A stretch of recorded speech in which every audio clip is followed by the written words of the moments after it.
Hi, Leah. Hey, Judy.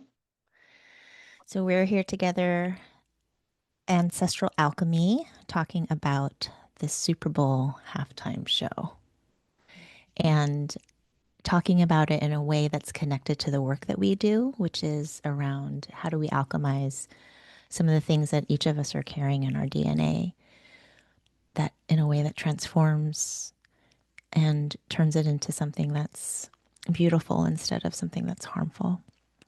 And so we thought we would talk about the show, which a lot of people are talking about right now. Does that sound good? Sounds great. Thank you. Would you like to talk about what it meant for you to watch? Yeah, I think there were a couple major themes that showed up for me. One was art as a resistance, Hmm. one was joy as resistance. And then, secondly, how do we honor atrocities that have taken place and harm that has taken place while holding that with a lot of love at the And core? still taking place. Yeah. So I Yeah. think those were the three main themes that I was really feeling throughout watching that. How about you? I'm always going to the place of like, where did this start? Mhm. And what I really appreciated about the performance and the artistry was that it centered humanity, which is really the core of what we do in our work as mental health providers, as cycle breakers, as people who are just trying to get people to a place where they can live their lives without fear and terror. Mhm. So I was really struck by how joyful it was to watch all the different, like going dancing, going to a wedding, watching TV, going to a bodega, like these normal beats in life, while all of this other stuff is happening at the same time collectively. So, yeah. The so what's interesting, I'm going to start here and then can you just interrupt me as I just Yeah. start storytelling? When it started in the sugar canes, all I could think of, and I'm sorry, this is, I always start with the intensity. I'm not sorry. This is who I am. Anyway, the It's sugar good. canes Yeah. and the sugar canes, the plantations were created to produce profit. And the people who are indigenous to Puerto Rico, Taino, in the sense of what happened to Turtle Island, which is the US, North America, what happened to the islands, it's that same kind of pattern of settler colonialism. And it's actually, so what I want to connect to right now too is it's connected energetically, dynamically to what's happening right now in Minneapolis, in Portland, Maine, and all these different places in the country around who's legitimate, who's allowed to be here. Like it just keeps going to the phrase of you can't be illegal on stolen Yeah. land. Yeah. Like this land has been stolen. And not only this land, these bodies. Yes. And so witnessing these people working in the fields, going up and the light poles and the like all of these people just trying to live and these hidden messages in our DNA around what that living should look like and who it actually serves is what kind of resonated when I saw that first kind of the start of the show. How does that land for you, Leah? Yeah. It's interesting because something I learned afterwards as I was researching a bit more about Puerto Rico is that I'll speak for myself. When I think about Columbus and the way that I was often taught about Columbus, it was that he landed here in on mainland Turtle Island, Mm-hmm. mainland USA. And what I'm recognizing now and researching more of the history of Puerto Rico and the Taino people is that actually he first landed on the islands and the Taino were the most impacted. And so that's to me, it was illuminating in the sense that that was really the first place in which I feel like the pillaging of Native people in the history of the Americas began. And so when you're talking about the sugar canes and slavery and the harm that were there, Columbus was one of the people that took quite a lot of Taino people as slaves. And then Yes. he traveled with them. Yes. To And your he point wasn't about like, respected for some of the things that he did. Like people looked down on how harsh he was to the women and children. yeah, Like they were uncomfortable with how vicious he was. yeah. And that says a lot, Mhm. especially at that period of time. I interrupted you. I'm sorry. No, it's okay. Right. To your point, like that says a lot. And so it's important to pay homage to that and to understand that. And I think one of the things we've been hearing a lot throughout time and space and different iterations from white people is the sense of history doesn't matter, we just need to move on. Or the showing of history is just going to continue to be divisive. I hear that a lot from people, not in my orbit, thankfully, but interwebs, etc. And I Mm-hmm. think this was such a beautiful way of dispelling that myth. I think there are lots of ways throughout time and culture that art and joy have dispelled that myth. And I feel like the way that Bad Bunny really put this production together was the epitome of that. Can you say a little bit more? I don't remember a time throughout watching that there wasn't community, that there wasn't singing, that there wasn't some sort of joy, that there wasn't dancing. And some people might say it was a singing and dancing show. Yes. And if you look at Native people throughout time and place, Black people throughout time and place, that is how they got through hardship, was through song and dance And bringing people in. and community. Yes. Yeah. So yes, and yeah. Mm. Yeah. Yeah. So I so appreciated that about this show. It's just like such a striking reminder of love and joy amidst hardship and struggle. Mm. Yeah. Particularly right now with ice, Yes.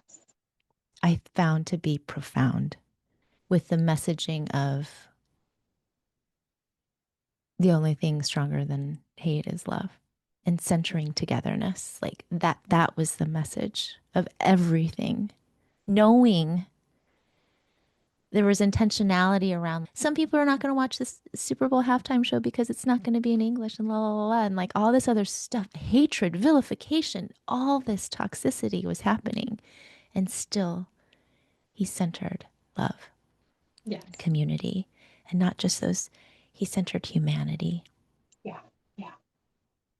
And there's a point I really want to make about community Mhm. too, which is that I'm sure many people are starting to hear more stories about this now. It wasn't just pseudo community. It wasn't like we're just going to pick this actor and place them here to represent so and so. He brought in so many people that were literally his community, From home. literally his Yes. community, Yeah. whether they were celebrities from the island or had Latino ancestry, or the couple that got married, that was a real wedding, and they invited him to theirs. And he was like, I'm going to one up you, and you can come get married on my set, my Super Bowl set, right? Community. That was so moving for me. Yeah. Yes. And I'm going to add a piece. I don't know if this was if he's ever mentioned it, but bringing his community also brought his safety and belonging. Yes. Because there's history of watching each other's backs and knowing, what's happening and taking care of one another. Yeah.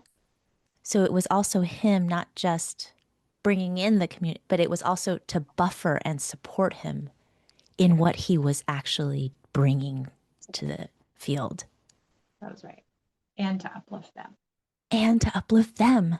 Yes, it was collective. It was like a back and forth. It's that reciprocity that we see talked about, but we actually don't get to experience Yeah. physically for people who don't really understand what we're talking about. Reciprocity in the sense of like sharing of resource Yeah. without saying, what's in it for me? What's in it for you is You're part of the collective. There's this huge, I'm going to go off a little bit. Go Is that off. okay? Go off. There's this huge conversation around, oh, tax the billionaires. Why? Wow, they're going to bring so much money to the. It's like, it should not exist. The sharing of resource, the resource from the planet and for each other is meant to be shared. This reciprocity is what is natural in nature. And so when we see people who are the most connected to the planet, they have the most joy because they know where they fit. They fit within the whole tapestry of the globe, of each other, right? What happens to me happens to you. Understand, they understand, we understand that we're all interconnected. It's not the resource hoarding that Columbus brought to the islands. It's not the stealing of people and place. Yeah, that's right. Yeah, I don't know about you, but I felt like there was definitely like a very uplifting quality to this show that's carried through my week. And like even as we're talking about it again, I just feel so much brighter and clearer. And yeah, that is the power of love. Yes. That is the power of love. I'm going to connect a little private story. Is that okay? So, part of the reason why I'll just share that there's been a break in our like episodes in our recording is because Mhm. I'm going through a episode of my complex PTSD. And I just need to be careful with what I'm doing and my resources. And so this is going to connect, I promise. What I've been taught as a clinician is to reduce the triggers and like center care and your rest and all these other things. And yes, absolutely, you want to do that. You want to resource your body. You want to make sure you're getting enough sleep and healthy food and reduce the stimulation and all this other stuff. But what I've understood more recently is the triggers are the medicine. So with my complex PTSD, I'm experiencing everything as life and death. And so my nervous system gets hijacked and then I have no energy. What I'm doing with the activation now in this moment, because of what's happening globally, is I'm connecting it and landing it within my ancestry genetically, right? And including my own childhood trauma. What that's doing in my nervous system is I'm completing the stress cycle. So I remove myself from anxiety or depression, so fear or collapse, and I'm reconnecting myself to love. Love is this universal energy that is the flow of life.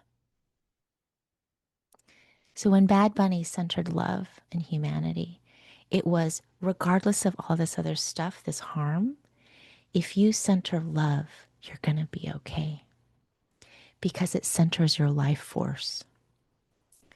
And you talking about this brightness actually brings me back to that understanding like, oh, I'm in this CPTSD episode and I'm using it to complete these stress cycles that got stuck, right? Japanese occupation, communist takeover in China, like having to flee two different lands and early death of parents, like all these things that never got completed.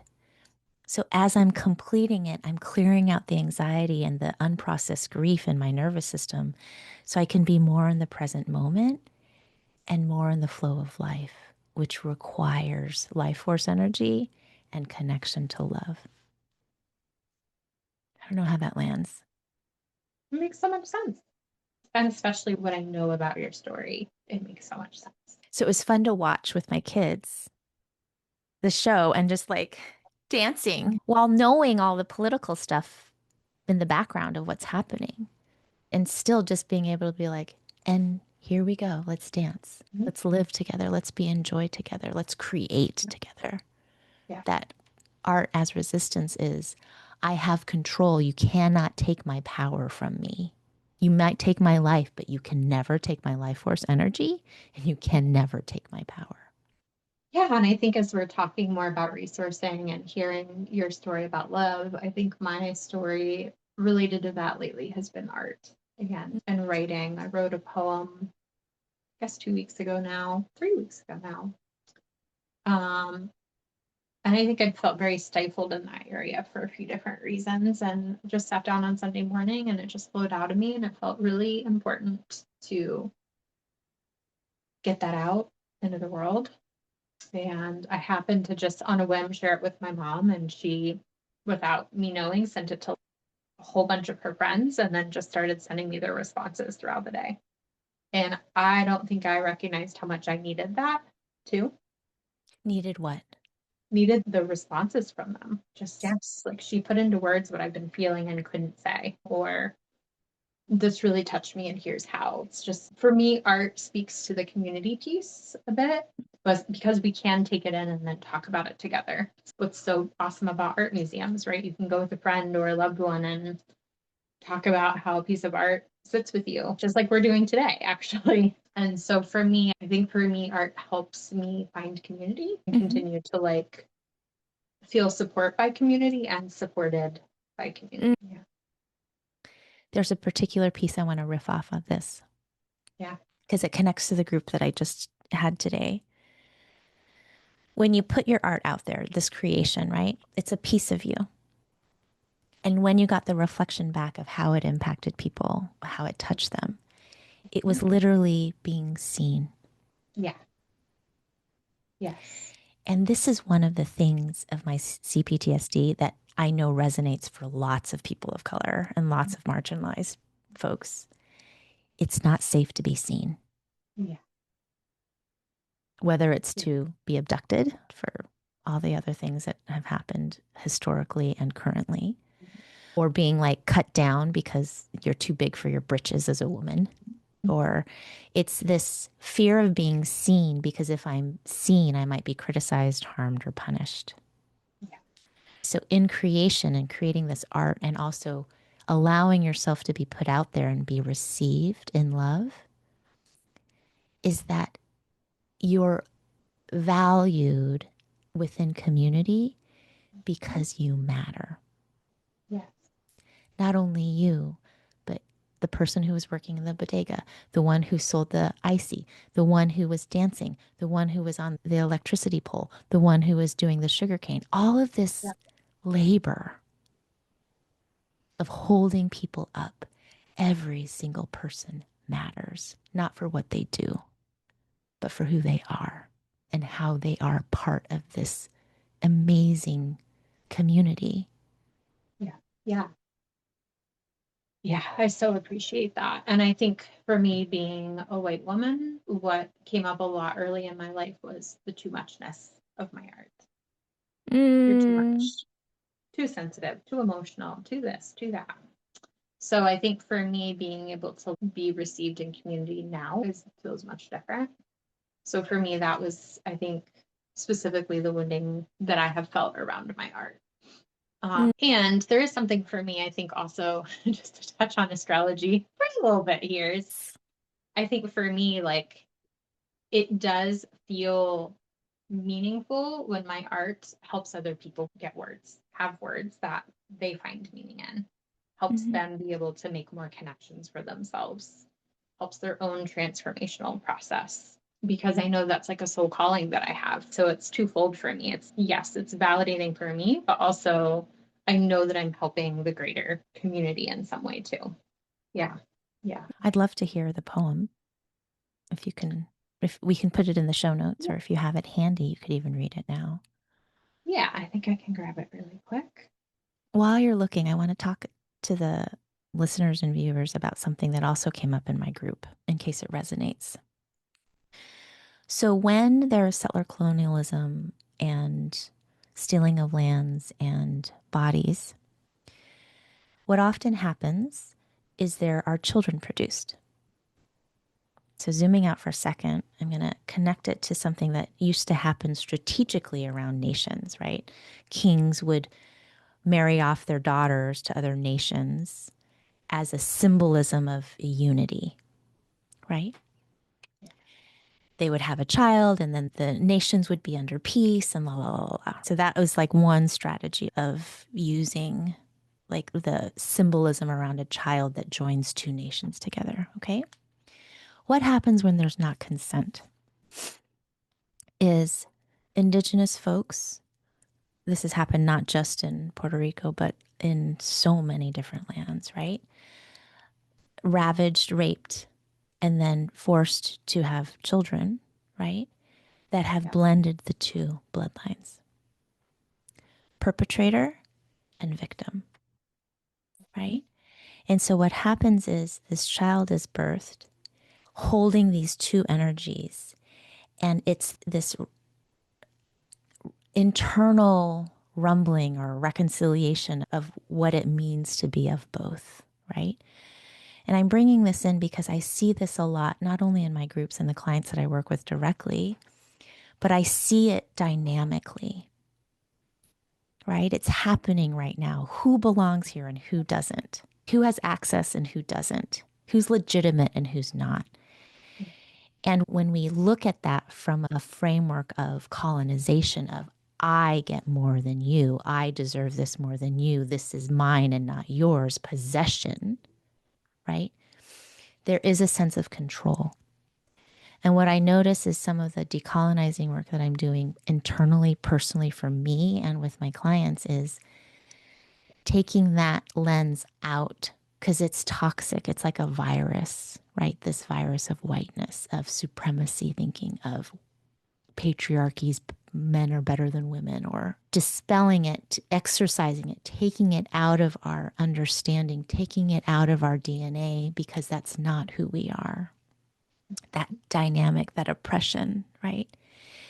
And so it's understanding if you have history genetically to an oppressor and a victim, it's really important for you to do this alchemy work because what you're doing literally internally and collectively energetically is you're bringing internal peace. And peace is not the absence of conflict. Peace is the presence of justice and love. Yes, this happened to my people by this people. And I choose to alchemize it. I choose to create joy. I choose to create art out of it via my life. Yeah, that's my us buying us time for you to find your poem, but I'm Thank you. curious how it lands for you, Leah. It's beautiful. Yeah, I just continue to feel more and more expanded and warm. And I think it's just, yeah, sometimes there are no words. I'm just going to say, I'm going to sit with the somatic sensation. It just, yeah, it's very expanding, very warm, feels supportive, feels, yeah. The other thing that's coming up for me on more of a somatic level is gratitude. Just feel so grateful for the way that you're wording things, for the way that the show was produced and put together. I don't even love the word produced because it was like, sure, there's certain production aspects. Like I'm sure they had to get everybody in their specific places at certain times. And there was very much a production quality that I know had to happen to make the show move. And I think what I really feel here is a connection to source. Mm, Ultimately, that's what love is. yes. And source means what to you, Leah? Source means whatever we believe to be divine, knowing, unconditional, loving presence. Whether we feel that in the earth, the universe, around us, that's what I think of Mm-hmm. when I think of source energy. And so I think ultimately that's why I'm feeling these things in my body as you're talking about it. It's like love is the ultimate connection to source. Yes. And there just aren't words when you feel that. There aren't, right? There are somatic words to describe it, but I find the more that I connect in with that place, I just don't have words to fully articulate. And maybe there's a magic to that too, right? There's a reason for that. Yeah. Yeah. So, There's one piece that I wanted to add. yeah. So when you're talking about source, it's just like aliveness, the life force energy, right? Yeah. Are connected to where we come from, that kind of Mhm. thing. The Yeah. other piece that has been really important in my healing right now is when I'm completing the stress cycle, when I'm just getting it out of my body, what I'm doing is I'm saying, this happened. Colonization happened. For me to sit here and go, it shouldn't have happened, Mhm. is a waste of energy. It did, right? This Yep. happened. And the other piece is, what if I trust, and this is not to say it was justified, what if I trust that what happened, as horrible as it was for so many, right? What's coming out of it is still beautiful. In no way am I justifying the harm. But what I'm saying is, if we can look back and reconcile, this harm happened, it shouldn't have. I hold accountability for the harm. I keep everyone's humanity and understand the reasons for the harm, right? Without justifying it, just understanding that humans will do horrible things if their survival is at risk, their perception of survival is at risk, okay? And then these children or these situations happen, and then it's an opportunity for what do you do with it next? So, what I'm offering to the listeners and the viewers is, what if we applied that to what's happening right now? That yes, so much of it shouldn't be happening, and it is, which doesn't mean we retreat and just go dormant and freeze response Yeah. or try to annihilate people in fight response or just be complicit and smile and act like nothing's happening in fawn response. What we're invited to do collectively is go, this is happening, it's not okay, and what is my role in transforming it? Yeah. How do I create this opportunity in my current life, alchemizing all the stuff that's happened historically into a moment that everything is unfolding exactly as it's supposed to? And you, each of you, are here for a reason. And it's really important to know what the reason is.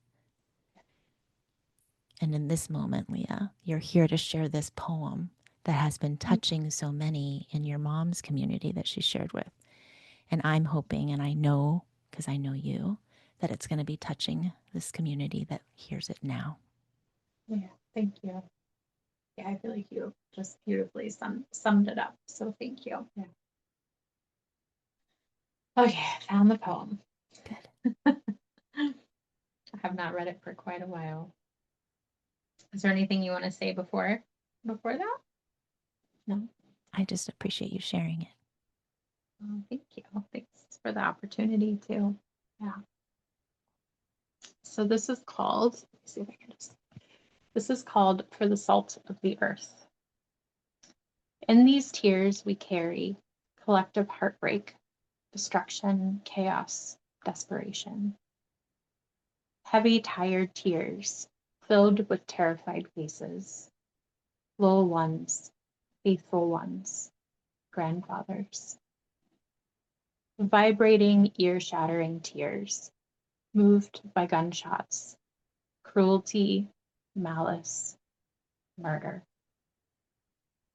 Angry, red-hot tears, seething with truth, calculation, projection, dehumanization.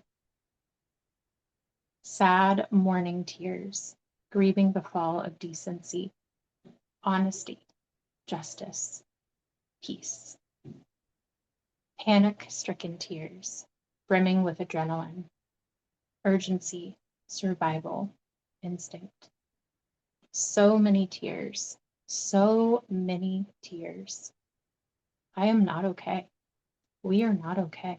Are you okay? It is time that we see that we never really were. Okay was less than mediocre. SOS, protest, breathe. This is the boiling point. Breathe. The systems we've known will not save us. They will not save you or us or them. Not government, not religion, not complacency. Protest. Protest in the streets embodies in minds and hearts. Protest while you dance. Protest while you think. Protest while you love. We must grieve and move. We must grieve and love. Let the pain move you. Let love move you. Let it sway you into the heart of another. Let it dance you into new formations. Let it sing you into fresh words of wisdom. Let it dream you into bright visions. For while these tears carry heartbreak, they also carry the loving, salty glue of the earth that will save us. You will save us. I will save us. We will save us. Just letting it land. Yeah, How does it feel to share? good. Yeah, little. I feel like anytime I'm actually like speaking, right, it goes to like throat and expression and actually using my voice. There's a different level of activation. So now noticing that a little, it's subtle, but it's there. Yeah, and also appreciating the movement in it. I think sometimes it's like poetry has very specific forms if you're being very technical about the way that you're writing. It feels good to just allow it to flow. And when it does, there's often movement in it. Yes. And you can really feel that in this piece. Yeah. Yeah. There were moments that I felt like dancing. I Yeah. was like brought back to the performance and the different beats in life, marriage, just day to day stuff. And yeah, all part of life. Yeah. Good. Thank you, Thank Leah. you. Thank you. Any final thoughts? I think this in and out breath, this constriction and expansion is the image that I got in the flow of tears, right? This cyclical nature. So much of what's happening feels very overwhelming on so many levels. There's so many fires right now intentionally to overwhelm your nervous system so you don't know what to focus on. Yeah. Focus on the breath, the in and out, right? The trust that what's happening is happening for a reason. So if there's constriction, if there's activation, look for the medicine in that, what's coming up, right? There's nothing wrong with you. There's nothing wrong with them. What is the data telling you? Mm. Complete this cycle. Keep going. Take in, release what doesn't serve you. Take in what does and release, right? Just how do we keep moving like our body moves? How do we keep moving like a dancing body moves? What can we do to support one another right now? Because the new world is coming, it's being birthed. And it's always just remembering having my children vaginally. It was in the moment that I thought, there's no fucking way I'm going to be able to do this, is when they come. Yeah. So keep going. Use art, use joy as resistance, not resistance to what's happening, but as a claiming of your life, And a claiming of your sovereignty. of your sovereignty and power. Amen. Yes, absolutely. Thank you, Leah. Thank you. Appreciate your take on things as always, Judy. Yeah, same, Leah. And for folks who are listening, and subscribe. We are new to this, and share it with anyone you think would be benefiting from the messages, and take good care. Thank you.